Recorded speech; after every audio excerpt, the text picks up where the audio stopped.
Numbers chapter 20. Looks like got a lot of stuff going on in chapter 20. The death of a couple of big-time players, a huge miracle that you've probably heard of. So let's get going.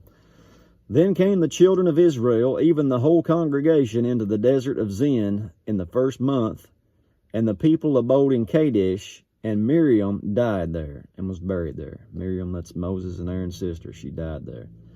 And there was no water for the congregation, and they gathered themselves together against Moses and Aaron. That's the pattern in it.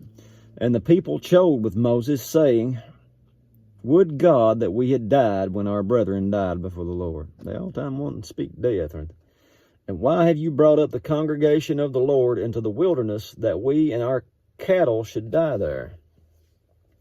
And wherefore have you made us come up out of Egypt to bring us into this evil place? It is no place of seed, or of figs, or of vines, or of pomegranates, neither is there any water to drink. And Moses and Aaron went from the presence of the assembly unto the door of the tabernacle of the congregation, and they fell upon their faces, and the glory of the Lord appeared unto them. And the Lord spake unto Moses, saying, Take your rod, gather the assembly together, you and Aaron your brother, and speak ye unto the rock before their eyes, and it shall give forth his water, and shall bring forth to them water out of the rock, so thou shalt give this congregation and their beasts to drink. So apparently this is the second time, because I know he tells him to speak to it. This time, the first time he told him to hit it, now he's telling him to speak to it.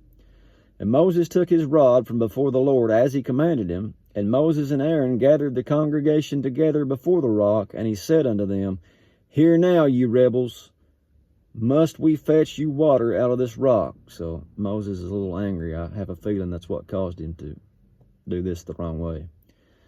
It happens, but it cost Moses the promised land. It says, And Moses lifted up his hand, and with his rod he smote the rock twice, and the water came out abundantly, and the congregation drank, and their beasts also. So even though he didn't do what God said, God was still faithful to his people. He still provided the water, didn't he? And the Lord spake unto Moses and Aaron, Because you believed me not, to sanctify me in the eyes of the children of Israel, therefore you shall not bring this congregation into the land which I have given you. This is the water of Meribah, because the children of Israel strove with the Lord, and he has sanctified them. He was sanctified in them, rather. Sorry about that. But you think, what's the big deal? Moses just did one little thing wrong. Well, he told him the first time to hit the rock. This time he tells him to speak. He hits it again. Now he can't go into the promised land. If you read through the rest of the Bible, Apostle Paul looks back on this, and he said, talking about these fathers that went through the wilderness, he brings up a point that there was a rock that followed those people, a spiritual rock. They drank from that same spiritual water out of that rock, and he says that rock was Christ. And we know that Jesus was to be put to death one time and one time only for sin. And it goes on to talk about, maybe in Hebrews, one of those books, that if you don't accept what Jesus did, then it's like trying to crucify him afresh again and again. No, it's just one time and one time only. And when Moses strikes that rock again, it's like smiting the Lord again, because remember, that spiritual rock was Christ that followed him. I think that's probably why it kept Moses out of the promised land. Does that mean that he's done? No. We'll see him again. You know, they see him again in the Gospels, didn't they? Him and Elijah and Jesus standing there on the Mount of Transfiguration. Anyway, just thought I'd throw that out there. It says, the Lord okay, we got that. And Moses sent messengers from Kadesh unto the king of Edom. Thus saith thy brother Israel, Edom being the people of Esau, thy brother Israel, the people of Jacob, Thou knowest all the travail that has befallen us, how our fathers went down into Egypt, and we have dwelt in Egypt a long time, and the Egyptians vexed us, and our fathers.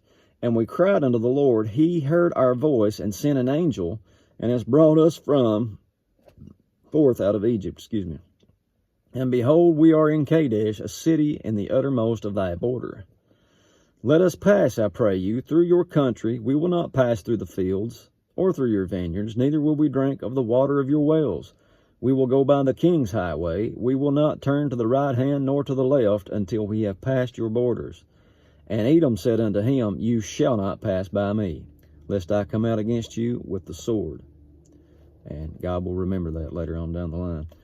And the children of Israel said unto him, We will go by the highway, and if I and my cattle drink your water, then I will pay for it. I will only, without doing any of these things, go through on my feet. And he said, Thou shalt not go through. And Edom came out against him with much people and with a strong hand. Thus Edom refused to give Israel passage through his border, wherefore Israel turned away from him.